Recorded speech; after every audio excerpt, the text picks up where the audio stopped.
하늘에 계신 아버지, 오늘 우리에게 하나님을 예배할 수 있는 귀한 특권을 주셨으니 감사합니다. 이 시간 주님 앞에 겸비한 마음으로 나아갈 수 있도록 인도하여 주시고, 신령과 진정한 예배를 드림으로 하나님께서 우리에게 주시는 큰 구원의 기쁨을 맛볼 수 있도록 인도하여 주시옵소서. 주님께서 이 예배를 인도하여 주시고 친히 함께하여 주시고 주님의 성령을 보내주실 것을 믿고 바라오며 사랑에 충만하신 예수님의 이름으로 기도드렸습니다. 아멘. 교동문 820장 성도의 상급. 또 내가 새 하늘과 새 땅을 보니 처음 하늘과 처음 땅이 없어졌고 바다도 다시 있지 않더라. 또 내가 보매 거룩한 성 새 예루살렘이 하나님께로부터 하늘에서 내려오니 그 준비한 것이 신부가 남편을 위하여 단장한 것 같더라. 내가 들으니 보좌에서 큰 음성이 나서 이르되, 보라, 하나님의 장막이 사람들과 함께 있음에 하나님이 그들과 함께 계시리니 그들은 하나님의 백성이 되고 하나님은 친히 그들과 함께 계셔서 모든 눈물을 그 눈에서 닦아주시니 다시는 사망이 없고 애통하는 것이나 곡하는 것이나 아픈 것이 다시 있지 아니하리니 처음 것들이 다 지나갔음이러라. 보좌에 앉으신 이가 이르시되, 보라, 내가 만물을 새롭게 하노라 하시고 또 이르시되, 이 말은 신실하고 참되니 기록하라 하시고 또 내게 말씀하시되, 이루었도다. 나는 알파와 오메가요 처음과 마지막이라. 내가 생명수 샘물을 목마른 자에게 값없이 주리니 이기는 자는 이것들을 상속으로 받으리라. 나는 그의 하나님이 되고 그는 내 아들이 되리라.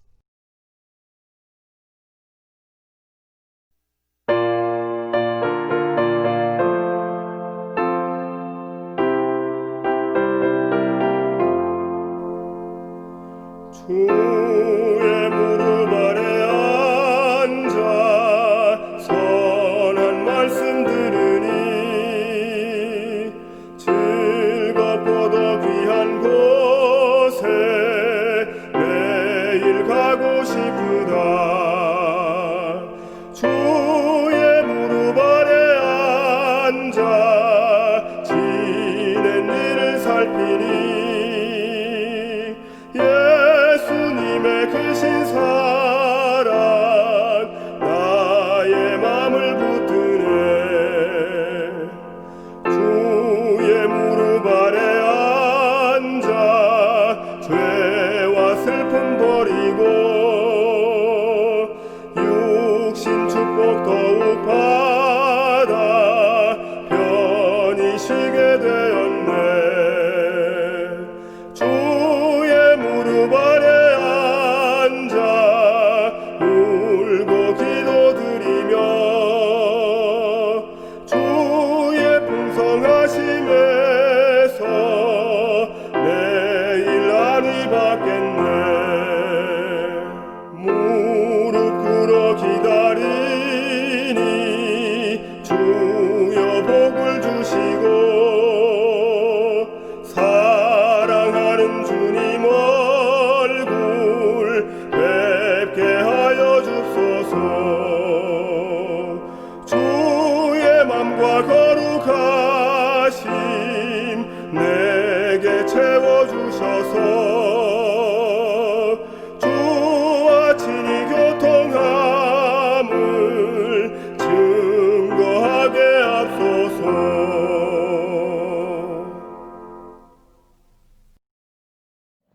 하늘에 계신 하나님 아버지, 우리에게 예배를 통하여 구원을 경험할 수 있는 귀한 축복을 주셔서 감사드립니다. 비록 우리가 처한 환경은 한치 앞을 내다볼 수 없는 안개 속 같지만 등불이 되신 하나님의 말씀 안에서 희망과 소망을 발견할 수 있도록 인도하여 주시옵소서. 혹시 함께 예배드리는 자들 가운데 우리가 알지 못하는 고통 속에 헤매는 자들이 있다면 이 순간 그들과 함께 하셔서 우리의 삶을 구원으로 인도하시는 하나님을 볼 수 있도록 하여 주시고, 오늘 듣는 말씀을 통하여 우리 모두 참된 구원을 경험할 수 있도록 축복하여 주시옵소서. 시종을 주님께 맡기오며 사랑이신 예수님의 이름으로 기도드렸습니다. 아멘.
성도 여러분 안녕하십니까? 오늘은 동굴에는 출구가 있다라는 제목으로 말씀드리겠습니다. 우리가 처한 지금 이 상황을 동굴보다 더 잘 표현할 수 있는 장소가 있을까요? 이 코로나로 인한 전염병이 그칠 줄 모르고 계속되고 있어요. 마치 출구가 없는 동굴에 들어간 것 같습니다. 한 기자는 지금 이러한 형편 속에서 어려움에 처해 있는 학생들, 청년들, 그들의 삶을 이렇게 기사에 표현했습니다. 코로나 터널에 갇힌 청춘. 여기 사진에 보면 두 청춘이 있습니다. 근데 이들은 이 뚫린 터널을 지나가고 있어요. 그런데 지금 청년들은 어떻다는 것입니까? 터널이 아예 출구가 없다는 것입니다. 특별히 Z세대 청년들을 말하고 있습니다. 18세에서 25세가 된 청년들입니다. 이제 이들은 수능을 앞두고 있는 청년들이에요. 공부를 열심히 해서 시험을 봐도 모자랐는데 학교에 아직 가지 못하는 것입니다. 이제 이들은 취업을 앞둔 청년들입니다. 입사 원서를 내고 이 경쟁에 신경 써도 모자를 판에 이제 아예 문이 닫혀서 입사 원서조차 못 내는 것입니다. 얼마나 어려운 형편에 처해 있습니까? 특별히 오늘은 2020년생 현재 고3이 된 아이를 좀 생각해 보겠습니다. 우리 교회에도 고3이 된 친구들이 있어요. 여러분 그들을 위해 기도하는 마음으로 이 예배에 좀 참여해 주셨으면 좋겠습니다. 그들이 초등학교 1학년이 됐을 때 신종플루가 유행했습니다. 그래서 학교에 문이 닫히고 학교를 가지 못했어요. 그리고 그들이 6학년이 되었을 때는 세월호 사건이 터져서 잔뜩 기대하고 있었던 수학여행이 취소가 돼버렸어요. 그래서 이 졸업여행을 가지도 못했어요. 그들이 중학교 3학년이 되었을 때는 교육 과정이 개편이 됐습니다. 그래서 큰 혼란을 겪었다고 합니다. 그들이 고등학교 1학년이 됐을 때는 문과 이과가 통합이 됐습니다. 그런데 시험은 정작 이전 체제로 본다고 해서 혼란스러웠습니다. 이제 그들이 드디어 고3이 됐습니다. 이제 수능을 위하여 열심히 준비해야 되는 시기가 된 것입니다. 그런데 학교 문이 닫혔어요. 여러분 이렇게 전 세계적인 팬데믹을 일으키는 코로나19가 창궐할 것이라는 사실을 전혀 몰랐습니다. 그리고 그들이 공부하지 못할 때 열심히 공부하는 이 다른 재수생들과 같은 학생들, 그들과 또 경쟁을 해야 하는 것입니다. 여러분 이렇게 어려운 형편에 처한 2020년생 지금 고3 학생들 그들 위해서 좀 간절히 기도해 주시기 바랍니다. 그런데 우리가 잊지 말아야 할 것은 이 터널에는 출구가 없는 것이 아니라 없어 보인다는 것입니다. 반드시 터널에는 출구가 있어요. 동굴에 출구가 있는 것입니다. 그 사실을 잊지 않게 되시길 간절히 바랍니다. 예수님께서 밝혀주시는 그 등불을 따라서 한 걸음 한 걸음 내딛다 보면 언젠가 이 터널을 빠져나오게 될 것입니다. 그때 내가 갇혀 있었던 동굴을 바라보면서 거기서 나를 빼내주신 하나님께 감사하게 될 것입니다. 오늘 지금 이 어려운 형편에 처한 우리 학생들이 그러한 경험을 할 수 있도록 여러분 함께 기도해 주시길 간절히 바라겠습니다. 약 2000년 전 예수님이 살던 이 마을에 이 동굴에 갇혀버린 이 사람들이 있었습니다. 그 사람들이 누구였을지 여러분 한번 생각해 보시기 바랍니다. 예수께서 한 말 못하게 하는 귀신을 쫓아내시니 귀신이 나가매 말 못하는 사람이 말하는지라 무리를 놀랍게 여겼으나 누가복음 11장 14절에 나오는 말씀입니다. 이 말씀에 보면 여기에 한 말 못하게 하는 귀신 들린 사람, 그 사람이 동굴 속에 갇힌 사람처럼 보여요. 그런데 그 사람은 동굴 속에 갇힌 사람이 아니라 동굴에 갇혔다가 빠져나온 사람입니다. 예수님의 손을 잡고 이제는 정상이 됐어요. 그리고 자기가 갇혀 있었던 그 형편을 생각해 보면 안도의 한숨을 쉬는 사람입니다. 이 사람은 동굴에 갇힌 사람이 아닙니다. 누가 동굴에 갇힌 사람일까요? 그 다음 말씀에 보면 그 중에 더러는 말하기를 그가 귀신의 왕 바알세불을 힘입어 귀신을 쫓아낸다 하고, 여기에 나오는 사람을 한번 생각해 보시기 바랍니다. 예수님께서 귀신을 쫓아내셨는데 그 예수님을 바라보면서 예수님이 귀신이 들려서 귀신의 왕에게 요청을 해서 귀신을 쫓아낸다고 그렇게 생각하고 있는 것입니다. 여러분, 어떤 사람이 과연 동굴에 갇힌 사람입니까? 여기에 자신을 구원할 메시아조차 귀신 들렸다고 생각하는 이 사람에게 희망이 있을까요? 또 한 사람이 나옵니다. 또 더러는 예수를 시험하여 하늘로부터 오는 표적을 구하니. 이 사람은 표적을 구하는 사람이에요. 그런데 예수님께서는 방금 전에 표적을 보여주셨습니다. 말 못하는 벙어리에 귀신에 들린 사람을 고쳐주셨어요. 근데 자꾸 또 다른 표적을 구하는 것입니다. 바알세불, 즉 루스벨의 이 다른 이름입니다. 사단의 왕. 그 왕의 힘에 의지해서 귀신을 쫓아냈다고 하는 사람들. 그리고 여기 나오는 것처럼 그런 표적을 보고도 또 보여달라. 아직 부족하다. 또 보여달라고 하는 사람들. 여러분, 이 사람도 동굴에 갇힌 사람이 아닐까요?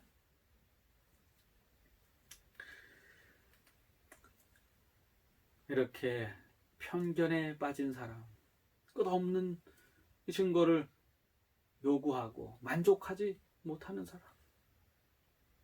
오늘 이들이 어떻게 이 동굴 속을 빠져나오게 될 수 있었는지 한번 알아보는 시간 되기를 간절히 바랍니다. 여러분, 오늘 말씀에 보면 예수님께서도 편견을 받으셨다는 사실을 알 수가 있습니다. 예수님께서는 구원을 선포하러 오신 분입니다. 하나님의 독생자세요. 그런데 그분도 무엇을 받으셨어요? 편견을 받으셨어요.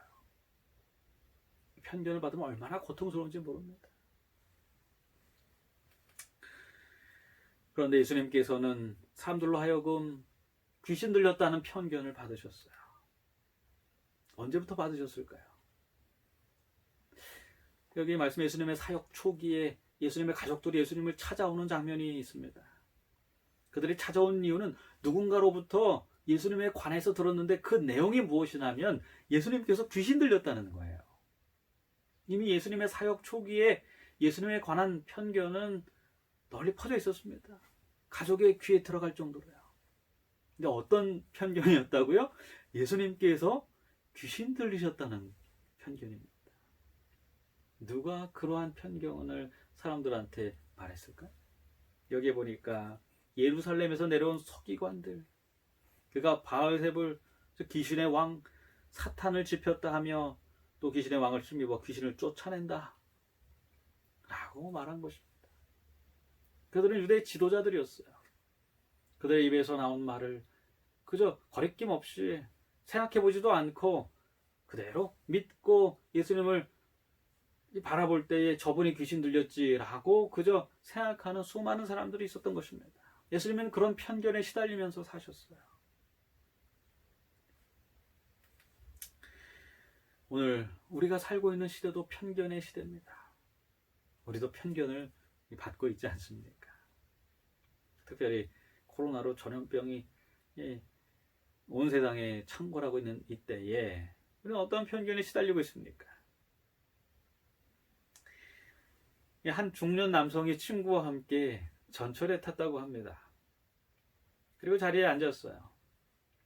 평소처럼 편안하게 가고 있는데 그 옆자리에 타고 있던 한 청년이 가방에서 성경책을 꺼냈습니다. 그리고 읽기 시작했어요. 평소 같으면 정말 신앙심 좋은 청년, 그리고 선량한 청년, 이렇게 많은 사람들에게 호감을 주는 그런 행동이었을 것입니다. 근데 지금은 상황이 바뀌었습니다. 갑자기 옆에 앉아있었던 그 친구가 벌떡 일어나더니 다른 쪽으로 피해버립니다. 당황했어요. 그리고 그 친구한테 다가가서 말합니다. 아니 왜 갑자기 자리를 옮겼어? 그랬더니 그 친구가요, 뭐라고 말했을까요? 혹시 모르잖아. 혹시 저 친구도 코로나에 걸렸을지 불안해서 일로 왔어. 여러분, 성경책하고 코로나하고 무슨 상관이 있습니까? 그런데 지금은 어떤 시대예요? 편견의 시대입니다. 성경책만 봐도 도망가는 시대가 된 것입니다. 얼마나 당황스러운지 모르겠어요. 어쩌다가 기독교가 이렇게 됐는지 모르겠어요. 물론 일부 잘못된 생각을 갖고 있는 사람들이 잘못된 행동을 하는 바람에 그 편견이 시작됐다는 것을 우리가 알고 있습니다. 그런데 그것 때문에 이제 많은 사람들이 그저 모든 이 신앙인들을 그렇게 바라본다는 사실은 정말 안타깝지 않을 수 없는 것입니다. 그래서 요즘 거리에 가면 이런 현수막들이 많이 걸려 있어요. 진심으로 미안합니다. 교회가 더 조심하겠습니다. 저희 교회는 17일부터 정부 시책에 따라 비대면으로 예배 드리고 있습니다. 이제는 이런 것을 광고해야 될 때입니다. 여러분, 지금 이 시대, 편견에 시달리고 있는 시대, 예수님의 시대도 그랬습니다. 예수님께서도 귀신 들렸다는 편견에 시달린 것입니다.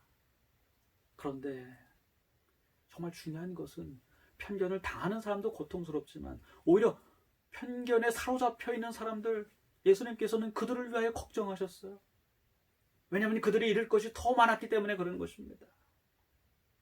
사람에 대한 편견, 그것은 또 다른 정보가 주어지고 또 다른 경험을 하게 되면 이제 거기서 헤어나올 수도 있는 것입니다. 그런데 그것이 아니라 하나님에 대한 편견, 예수님에 대한 편견, 그것은 편견을 가진 사람에게 구원받을 기회조차 빼앗길 수 있는 그런 엄청난 결과를 초래하게 되는 것입니다. 그런 편견 위기에 대하여 예수님께서 이렇게 말씀하셨습니다.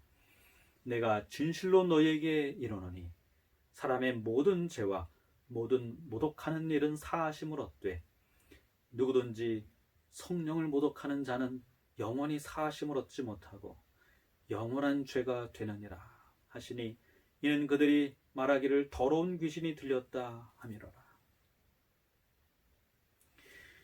그들이 지금 귀신 들렸다고 하는 그 대상이 예수님이었어요.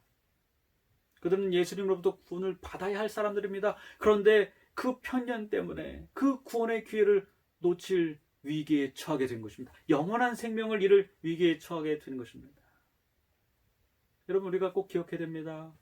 어떤 교회는 편견을 당하는 사람이 아니라 편견에 사로잡힌 사람이 더 위험할 수 있다는 사실을요. 여기 한 사람이 낙하산을 타고 떨어지고 있습니다. 낙하산을 타는 사람을 보호해 줍니다. 그런데 토론토의 한 남성이 노르망디 상륙작전 75주년을 기념하기 위해 이 복원된 더글라스 C 472라는 비행기를 타고 창공을 날고 있었어요. 그리고 많은 관중이 보는 가운데 거기에서 이제 뛰어내렸습니다. 세계 2차 세계대전을 기념해서 군인들의 그 훈련을 이제 기념해서 이런 일을 진행하게 된 것입니다. 떨어지면서 낙하산을 폈습니다. 그런데 이 사진에 보는 것처럼 낙하산이 펴지질 않았어요. 그럼 어떻게 됩니까? 그냥 떨어져 죽으면 안 되죠. 그때를 위하여 보조 낙하산이 있는 것입니다. 보조 낙하산을 당겼습니다. 그런데 한번 보세요. 보조 낙하산도 다 펴지지 못했어요. 여러분, 이 사람 어떻게 됐을까요? 다행히도 보조 낙하산이 반은 펴져서 그저 약간 다치는 것으로 끝났다고 합니다. 정말 다행이지 않습니까? 여러분, 우리가 보조 낙하산이라고 말하면서 어쩌면 이 보조 낙하산은 별로 중요하지 않은 낙하산이라고 생각할 수가 있어요. 그런데 그것이 아닙니다. 보조 낙하산은 보조 낙하산이 아니라 생명 낙하산입니다. 어쩌면 주 낙하산보다 더 관수를 잘하고 관리를 잘해야 될 나의 생명이 달려있는 낙하산이 바로 이 보조 낙하산인지 모르겠어요. 오늘 많은 사람들이 이 기독교를 그저 보조 낙하산이라고 생각을 합니다. 주 낙하산은 잘 관리를 해야 됩니다. 내 주변에 있는 사람들과의 관계, 인간관계 잘 관리해야 됩니다. 그런데 신앙은 그저 보조 낙하산이에요. 그저 나한테 필요하면 도움이 되는 것이고 그렇지 않으면 그냥 버려도 되는 걸로 생각하는 사람들이 많이 있어요. 그리고 특별히 지금처럼 기독교에 대한 편견이 심해질 때는 그저 멀리해야 될 나의 유익이 되지 않을 것 같기 때문에 그저 치워버려야 할 그럴 대상으로 생각하는지 모르겠어요. 그런데 보조 낙하산이 보조 낙하산이 아니라 생명 낙하산인 것처럼 우리가 갖고 있는 이 신앙도 우리의 생명을 위기 때 구해줄 여러분 가장 우리에게 소중한 그런 우리에게 구원을 주는 것이 신앙이 아닙니까? 왜냐하면 그것은 하나님과의 관계이기 때문에 그렇습니다. 우리가 가장 큰 위기에 처했을 때 우리를 구해주는 것은 다른 관계가 아닙니다. 하나님과의 관계인 것입니다. 그것에 올바로 서 있을 때 우리는 빛을 발견하고 출구가 없을 것 같은 그 동굴에서 탈출할 수가 있는 것입니다. 그래서 이제는 여러분 어떻게 하시겠습니까?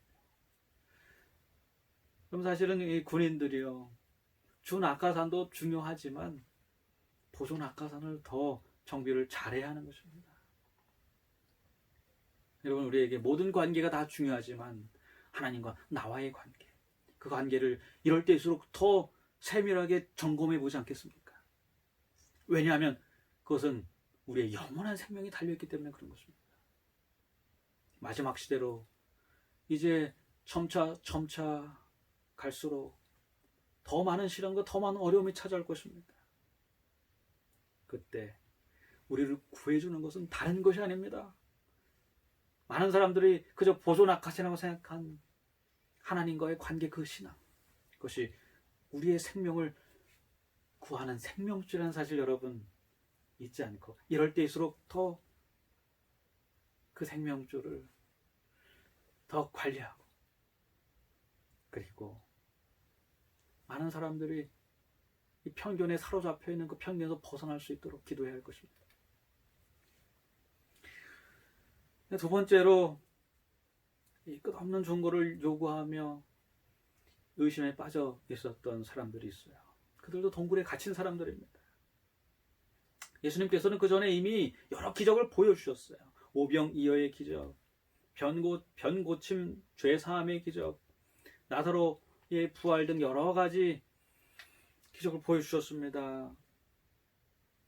여러분, 이런 것들은 다 예수님께서 메시아 되심과, 그리고 예수님께서 이 땅에 희년을 선포하실 것과, 그리고 승리하실 것임을 다 알려주는 그러한 예수님을 증거하는 마땅히 예수님께서 베푸셔야 될 기적들이었습니다. 그런데 거기에 더해서 자기의 호기심을 만족시키고자 또 여러 가지 이유로 예수님께 또 다른 기적을 요구합니다. 근데 안타까운 것은 예수님의 제자들도 그들의 요구에 부응해야 된다고 생각했다는 거예요. 예수님, 저들이 기적을 요구하지 않습니까? 예수님은 또 다른 기적을 보여줄 수 있는 분입니다. 하늘에서 불이 내려온다든지 저들이 부인할 수 없는 그런 큰 기적을 좀 베푸시면 안 되겠습니까? 그렇게 생각했다는 거예요. 제자들은 저희 선생님께서 하늘의 표적을 보이라는 요구를 들어주셔야 한다고 생각했다. 그들은 그분께서 이것을 충분히 하실 수 있으며 그런 표적은 그들의 원수들을 침묵시킬 것이라고 믿었다. 그들은 이 비평자들의 위선을 식별하지 못하였다. 오늘도 마찬가지 아닙니까? 이럴 때에 하나님께서 큰 이적으로 말미암아 하나님의 살아계심과 그분의 심판이 있음을 보였으면 얼마나 좋을까.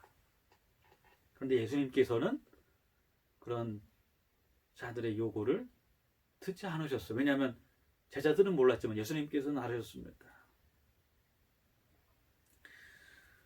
그 비평자들의 위선을 그분께서는 식별하셨어요. 여러분, 우리가 살고 있는 시대는 이런 위선의 시대인 것입니다.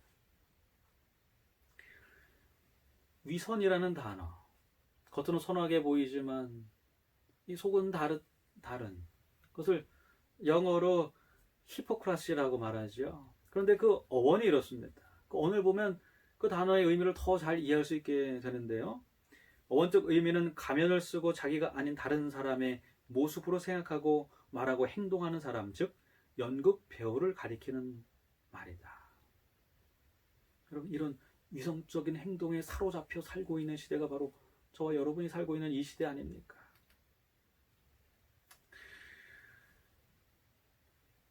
예수님께 표적을 요구한 사람들도 이런 위선에 사로잡혀 있었어요. 그들은 예수님께 끊임없이 표적을 요구했지만 진실로 회개하지 않은 것입니다.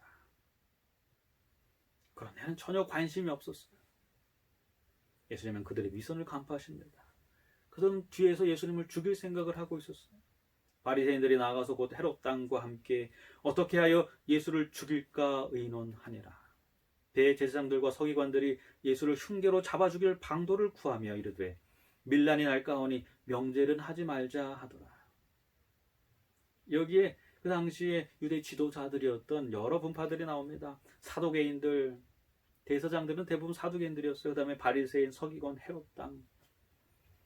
이들은 평소에는 서로 적수관계였습니다. 그러나 자신들의 이익을 위해서는 뭉칩니다. 이들이 오늘 뭉친 이유는 무엇입니까? 겉으로는 예수님께 가서 표적을 보여주면 믿을 수 있다고 말하면서도 뒤에서는 그분을 죽이려고 경쟁 관계에 있던 적으로 있던 자들까지 같이 뭉쳐서 예수님을 죽이려고 하는 것입니다. 그들의 이익을 위하여 그리스도를 죽음에 이르게 한 자들. 여러분, 예수님께서는 이들을 위선자라고 하셨어요. 위선자들, 양심의 가책을 느끼지 않고 자신의 이익적 목적만 생각하며 사는 사람들인 것입니다. 그런데 요즘 이 심리학은 이런 자들을 이 특별한 부류로 정의하고 있어요. 소시오패스라는 용어로 정의하고 있는 것입니다. 소시오패스는 자신의 성공을 위해서는 수단과 방법을 가리지 않고 나쁜 짓을 저지르며 이에 대하여 전혀 양심의 가책을 느끼지 않는 사람들 말하는 것입니다. 물론 우리가 어떤 특정한 사람들을 소시오패스라고 이렇게 우리가 단정지어서 말하지는 못할 것입니다. 그것은 참 조심스러운 일이에요. 그러나 분명 그러한 사람들이 있고 점점 많아지는 것입니다. 예수님의 제자들은 그것을 식별하지 못했어요. 그리고 그들의 욕을 예수님께서 들어주셔야 한다고 생각했습니다. 그러나 예수님은 그렇게 생각하지 않으셨어요. 그들이 위선자임을 분명하게 식별하신 것입니다. 소시오패스의 특징이 이렇습니다. 수없이 거짓말을 하며 양심의 가책을 느끼지 않습니다. 그리고 이 자신의 욕구가 최고라고 생각해요. 어떻게 해서든지 성욕과 식욕과 승부욕을 만족시켜야 하는 것입니다. 목적 달성을 위해 사람을 도구처럼 사용합니다. 위험하거나 충동적인 일, 거기에 다른 사람이 희생을 당한다 할지라도 그 일을 즐기는 것입니다.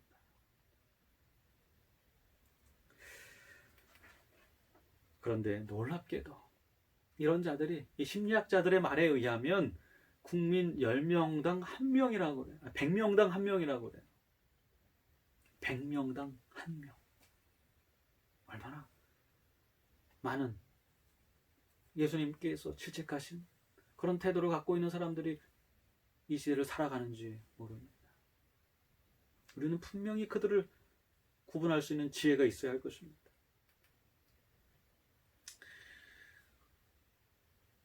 성경에 디모데전서 4장 1절 2절에도 분명히 그들에 대해 이렇게 말하고 있습니다. 그러나 성령이 밝히 말씀하시기를 후일에 어떤 사람이 믿음에서 떠나 미혹하는 영과 귀신의 가르침을 따르리라 하셨으니 자기 양심이 화인을 맞아서 외식함으로 거짓말하는 자들이라. 분명히 마지막 시대에 양심에 화인 맞은 자들이 있는 것입니다. 그들은 자기의 이익과 자기의 목적을 위하여 무엇이든지 자신의 도구로 삼는 사람들입니다. 성경은 그런 사람들 양심에 화인 맞았다고 하지 않았습니까? 그런데 놀랍게도 이들을 위하여 예수님께서는 한 가지 표적, 그것을 그들에게 보여주셨다고 말하고 있는 것입니다. 다른 표적은 전혀 소용이 없어요. 그러나 예수님께서는 그들을 위해 한 가지 표적을 보여주셨는데 그것이 바로 요나의 표적입니다. 요나의 표적이 무엇입니까? 요나가 예수님의 명령에 반대해서 다시스로 도망갔어요. 그런데 예수님께서는 큰 물고기를 준비하셨습니다. 그리고 다시 니느웨로 인도하셨어요. 요나가 이 물고기 뱃속에서 며칠 있었습니까? 3일을 있었어요. 컴컴한 이 뱃속에서 그가 죽다가 다시 살아난 것입니다. 3일 후에 그가 다시 살아나서 물고기 뱃속에서 나와서 니느웨로 갔습니다. 그리고 거기에 서서 이제는 전해야 하는 것입니다. 무엇을 전합니까? 이렇게 해서라도 하나님께서 너희들이 회개에 이르기를 원하신다. 너희들에게 심판이 다가왔다. 그 소식을 전했을 때 니느웨 사람들이 어떻게 했습니까? 그들은 양심도 없이 정말로 그렇게 살아가던 사람들이었어요. 그렇게 소시오패스처럼 정말로 타락한 사람들이었어요. 그런데 그들이 어떻게 했어요? 회개하는 것입니다. 이런 우리를 멸망에 처하게 두지 않으시고 선지자를 통해서 경고하시는 하나님의 사랑에 그들이 감동하고 그들의 양심이 깨어나기 시작했어요. 그리고 그들은 결국 멸망을 피할 수 있었습니다. 오늘 이 시대를 살아가는 수많은 위선자들, 양심을 저버린 사람들을 위하여 예수님께서 한 가지 일을 행하셨는데 그것이 그분께서 하실 수 있는 어쩌면 유일한 그들을 위한 길이었습니다. 그것은 그분께서 십자가에 달리시는 길이었어요. 이렇게 동굴처럼 우리의 마음속에 있는 이 편견과 위선은 우리를 어두침침한 감옥 속에 가둡니다. 그들 위해 예수님께서는 십자가의 두 팔을 펼치시고 피를 흘리셨습니다.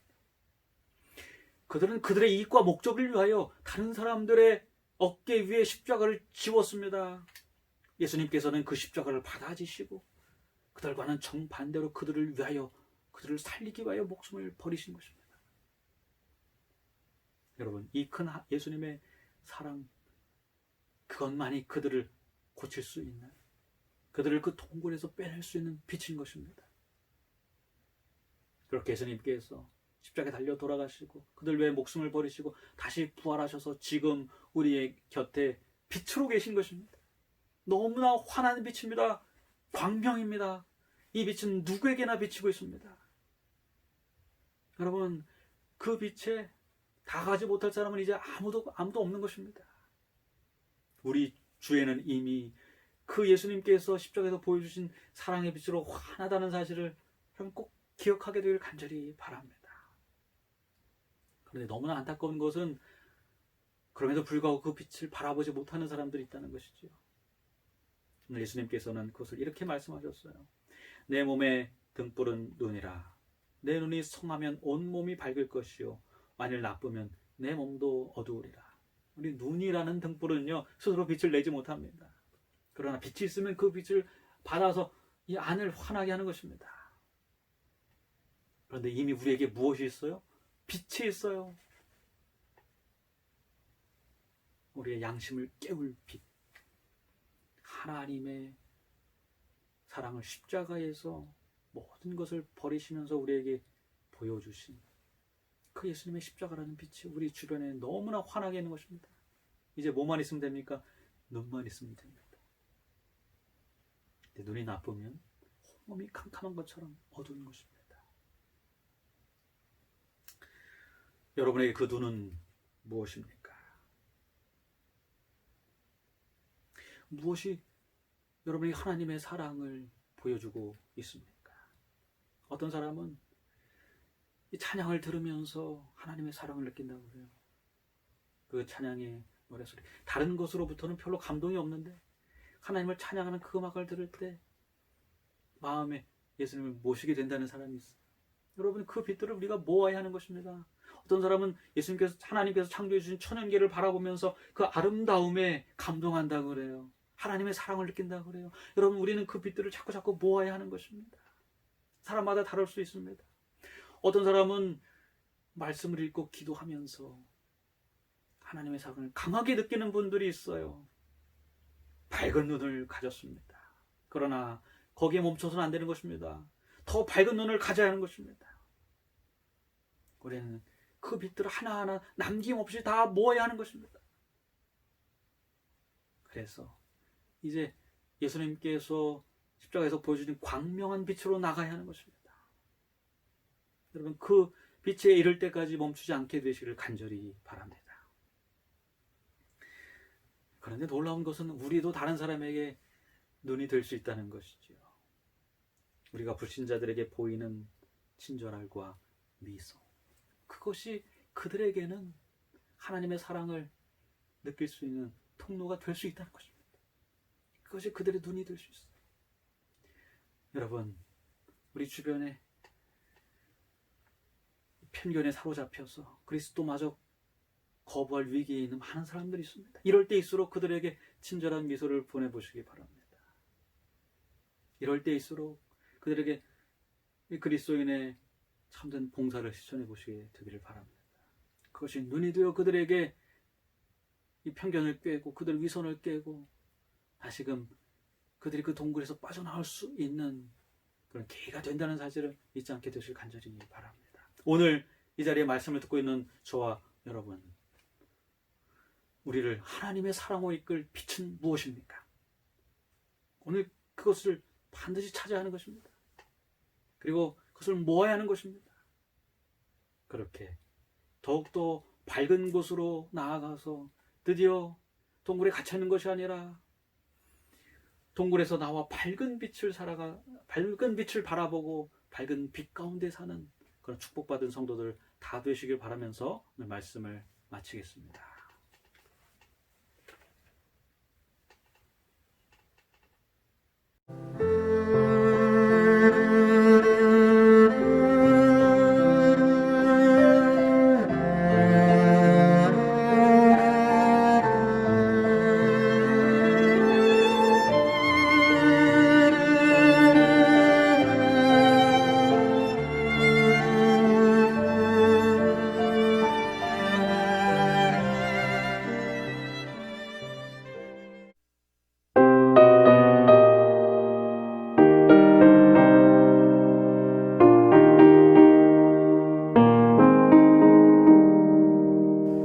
내가 지금 사는 곳 주의 크신 은혜요 주를 믿게 된 것은 더욱 크신 은혜라 넘치는 주의 사랑 놀라운 주의 은혜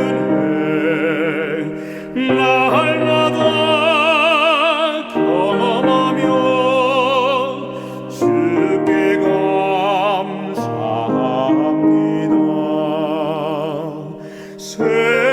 세상에서 당하는 환난 고쳐 많으나 이길 힘을 주시니 더욱 크신 은혜라 답답할 때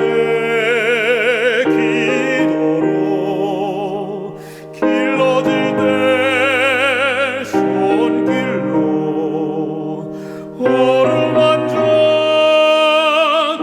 주시니 주여 감사합니다. 하늘에는 영광이 우리에겐 기쁨이 날로 더해가는 것 더욱 크신 은혜라 쌓여진 사랑도 감사할 길 없어서 몸과 맘 드립니다. 진정 감사합니다.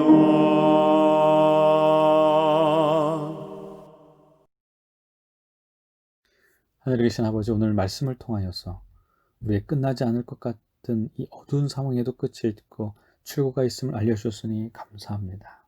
하나님께서 우리의 삶을 통하여 보내주시는 그 사랑의 손길들을 우리가 하나하나 간과하지 않고 그것들을 모아 더 광명한 빛으로 나아가는 주님의 귀한 성도들 될 수 있도록 인도하여 주시옵소서. 지금 이 순간 어둡고 침침한 가운데 홀로 외롭게 앉아있는 자들이 있습니까? 그들의 심령에 주님께서 빛을 비추고 계심을 그들이 알 수 있도록 인도하여 주시고 그 빛을 통하여서 하나님께서 이미 우리에게 주신 그 밝은 빛으로 나아갈 수 있음을 깨달을 수 있도록 주여 다시 한번 역사하여 주시옵소서. 오늘 함께 머리 숙인 우리 모든 성도들에게 은혜와 축복을 허락하셔서 그러한 구원의 삶으로 나아갈 수 있도록 인도하실 것을 믿고 바라오며 사랑에 충만하신 예수님의 이름으로 기도드렸습니다. 아멘.